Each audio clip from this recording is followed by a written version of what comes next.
audio post-production by alphonic.com.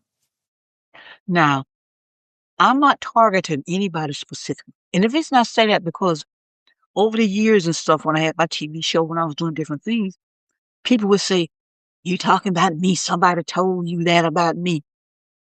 No, nobody told me anything.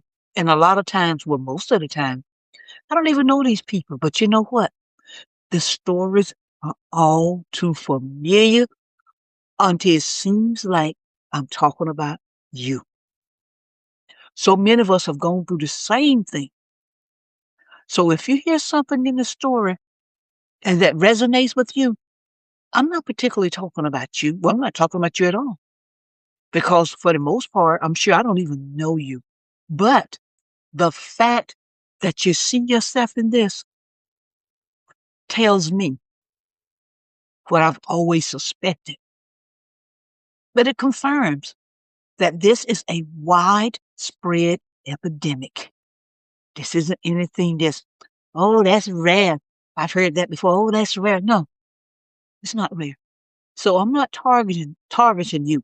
But if you see yourself in here, recognize yourself, let's heal together. Come on beneath the crust and let's heal together. Take a listen. One of the reasons Tyler Perry creates such strong reaction in the Black community, it may be because his work functions less fantasy and more like reflection, less like fantasy and more like reflection. Let's talk to the man in the mirror. A mirror is uncomfortable when it shows what a community has spent generations hiding, surviving, excusing, or normalizing.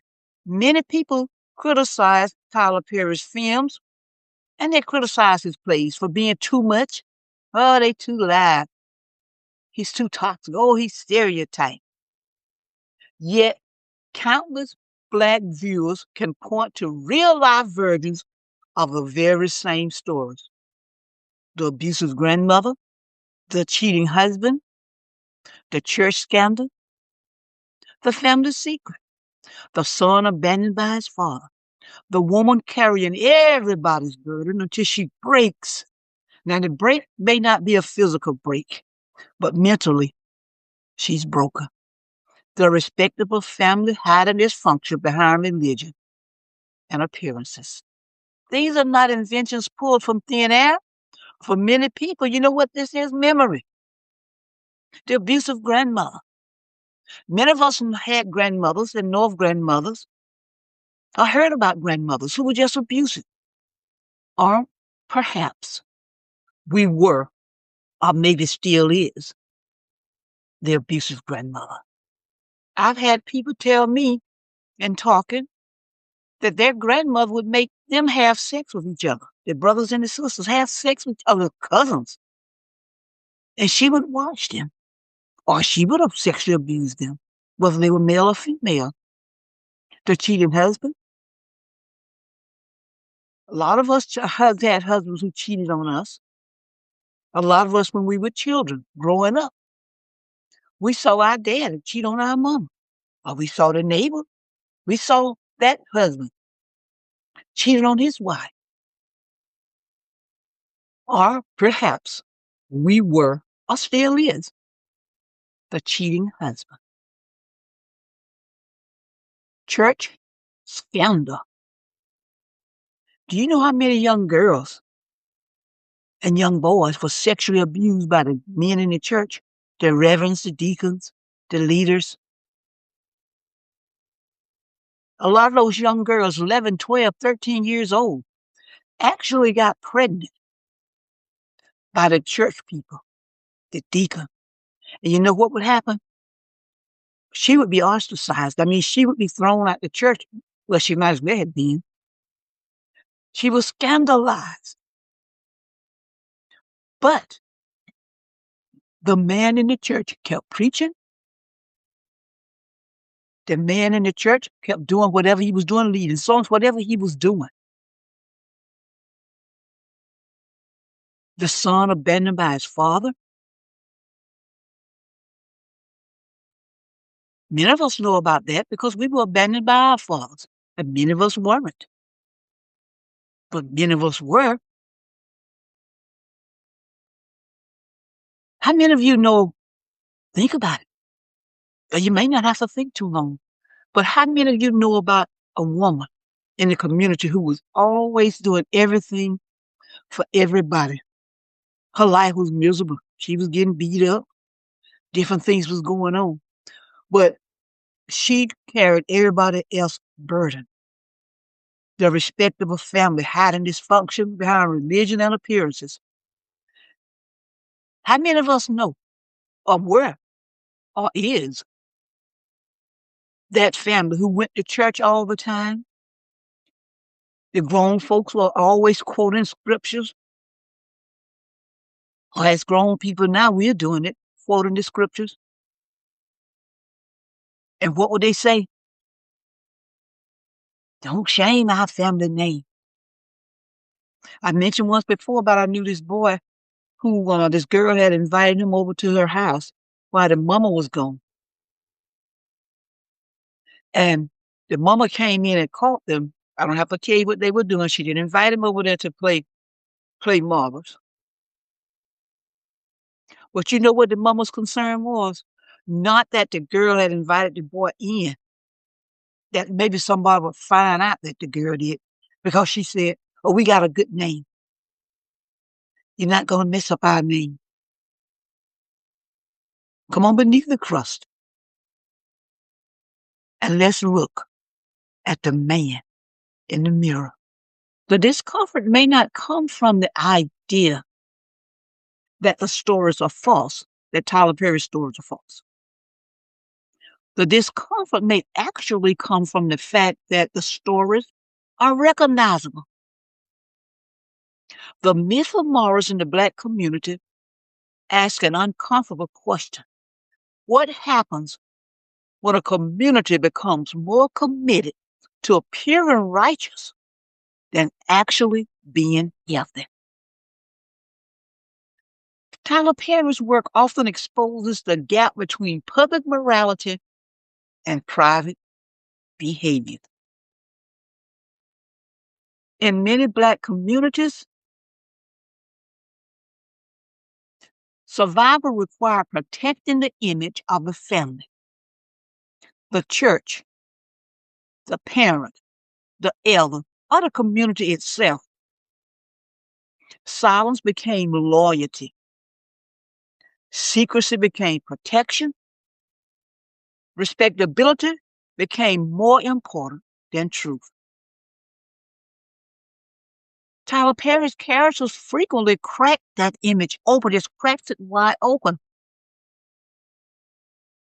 Tyler Perry characters show that underneath the church hats, underneath the Bible verses, are addictions, manipulation, incest, abandonment, violence, jealousy, class shame, colorism, emotional wounds, and on and on. And these things get passed from one generation to the next because nobody wants to address them. What makes Tyler Perry's work powerful to some and offensive to others is that Tyler Perry refuses to keep certain struggles private. Historically, Black people were taught not to air dirty laundry in front of outsiders. Because racism and other things, oppression already distorted Black life. So we had that we could hold on to. Over time, protecting the image sometimes became more important than protecting the people inside the image. And you know what the results were? A culture where some truths can be lived openly, but cannot be spoken openly. What I mean by that is some truths can be lived openly. All those things I talked about, the things that went on in the church, the abuse, and the families, the cheaters and all that, that was done openly. We saw it. We knew it. We did it. But we couldn't speak about it. Tyler Perry walks directly into this. What we would call, I don't know if you call a contradiction, but he doesn't tiptoe around it. He walks right into the contradiction of living openly, but not speaking openly. Tyler Perry critics often say he exaggerates Black pain, but many viewers recognize the emotional truth behind the dramatics. The elderly woman controlling the entire family through guilt. The successful man emotionally stunted because nobody ever allowed Black boys to cry. The Black woman prays for strength while dying internally from exhaustion. The preacher who can preach deliverance but cannot confront abuse in his own house. These characteristics resonate because they reflect patterns that have existed quietly in many Black communities for decades. One of Tyler Perry movies, I think it was Mother's Great Big Happy Family or something like that, when they were sitting there at the table, one holiday I think it was. It's been a while since I saw the movie. But they were sitting there all at the table. And the two sisters were going back and forth. And finally, one of them revealed the fact that the other sister, when she was very young, 13, 14, had a baby. Turns out the baby was the uncle's baby. But the mother, the grandmother, perhaps she was a great grandmother, passed that baby off as her child. When she knew it, Mother knew it, evidently, because Mother went to the emotional, the religious. Oh, come on, Jesus. You know, all this stuff that's so common in the Black community. That's a true story put into a fiction or put into a comedy almost by Tyler Perry, because religion has always been used to control us. And it's funny, isn't it? Doing non-religious things, we're using religion to control the children and the community with what you're doing. Now, the deeper issue may be that Tyler Perry disrupts the mythology of moral superiority. That could be one of the reasons many people have problems with Tyler Perry.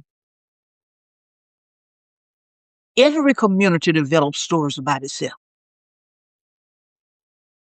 And the Black community, one common narrative is that despite oppression, you know, we had Mars. Oh, we was oppressed, but we had Mars. We had values. We stayed together and we respected each other. Now, I'll do another podcast because see that whole little section right there?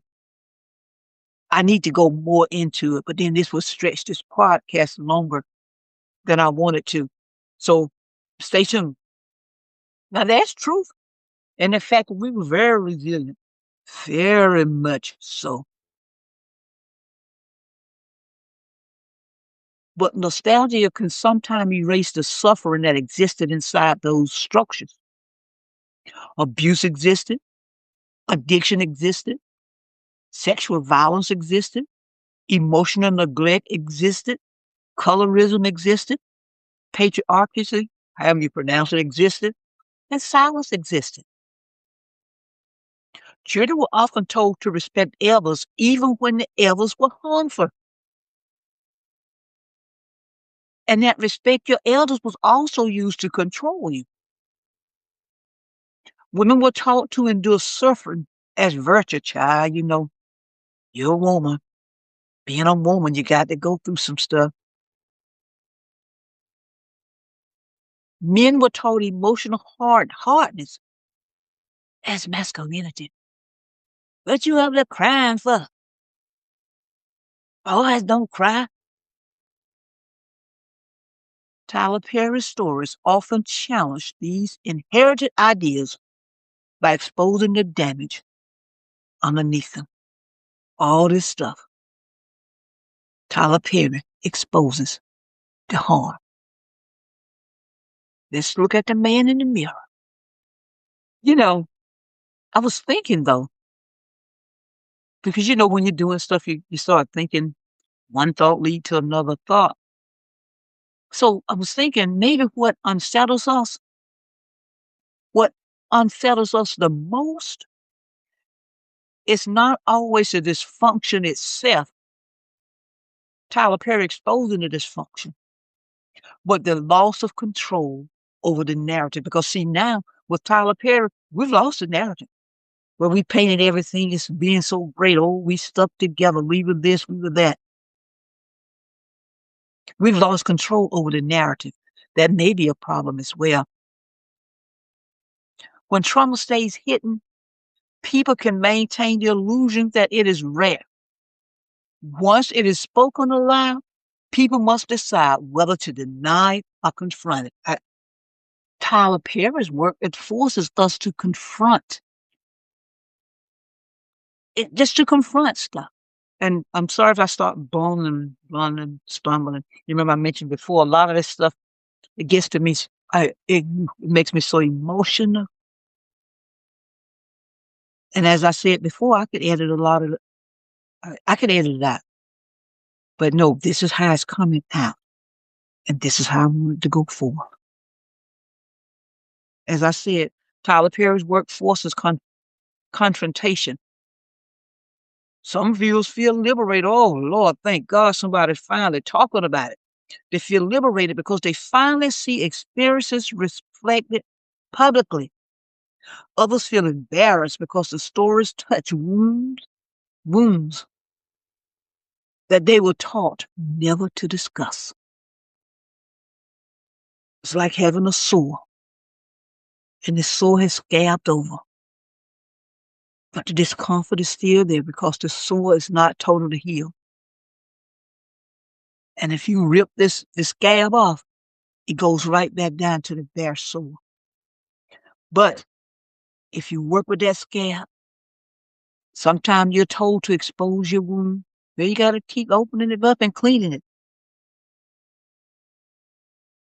At the same time, the criticism of Tyler Perry is not entirely baseless, maybe.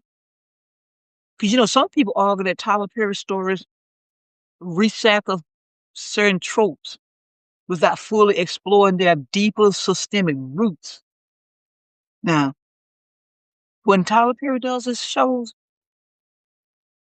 I've never seen him do a show. I'm not saying he hasn't done it, but I've never seen him doing a show where he actually just go beneath the crust with these different things. But everybody has their part they play. This is his way of perhaps ridding himself of some stuff. This is maybe his way of helping us rid ourselves of stuff. And if you feel like Tyler Perry should be doing more, or that there's more who needs to be done, I'd like to challenge you to do that. Other people believe that his portrayals sometimes lean heavily on caricatures or place too much emphasis on individual redemption while overlooking broader social realities. Maybe so. But here again, this is what he's doing. What, according to him, he was led to do. You know how many of us there are in the world, in the United States even, to my black folk. So if those are things that needs to be touched on from your point of view, I challenge you. I challenge you to do it. Because those critiques and stuff, they deserve to be discussed. I'm not saying you shouldn't have your critiques. But if there is something you're saying that's missing, fill in the blanks.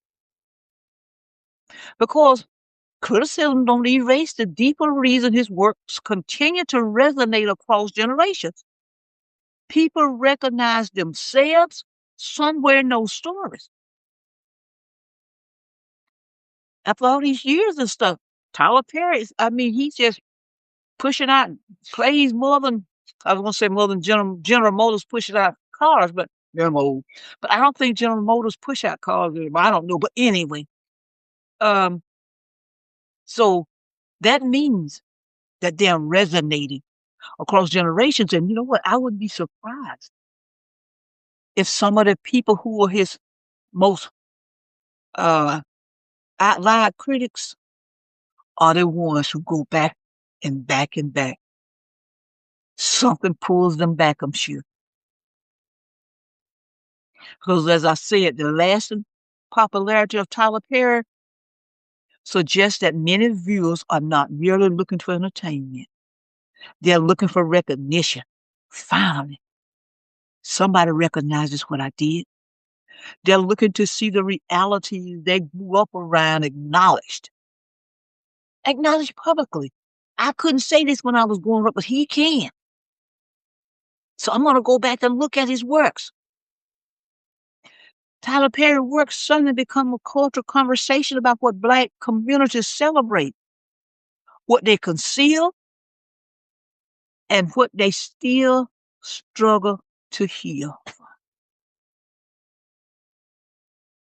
Perhaps the real question is not whether Tyler Perry exaggerates the Black experience. Perhaps the question is why so many people immediately recognize Tyler Perry's portrayal of the community. The fact that so many, we recognize it. I know I do when I look at it. The one I mentioned earlier about Mother's Big Happy Family, I know cases like that when I was growing up. I know cases where girls got pregnant by the preacher. I know lawyers, the doctors, and other people in the community. But the reason I mention these particular people, because see, these are the people that are held up to us. They're held up to us as the ones we're supposed to respect.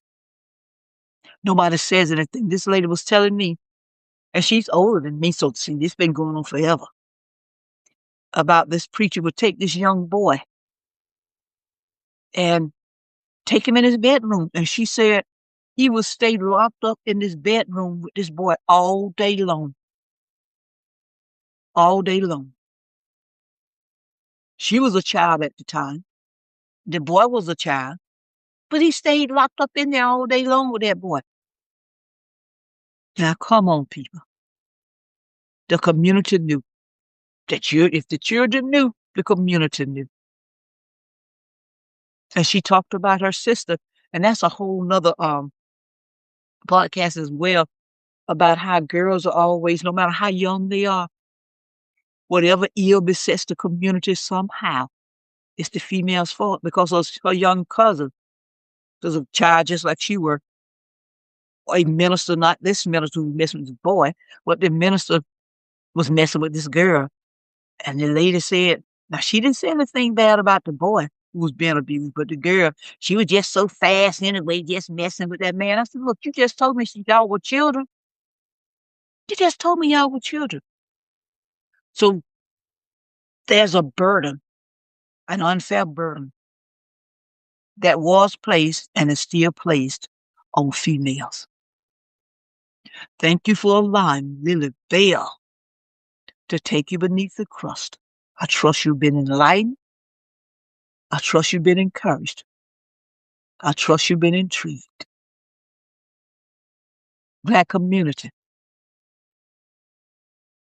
you criticized Tyler Perry for speaking the truth, speaking truth to power. Why did you do it? Free audio post-production by alphonic.com.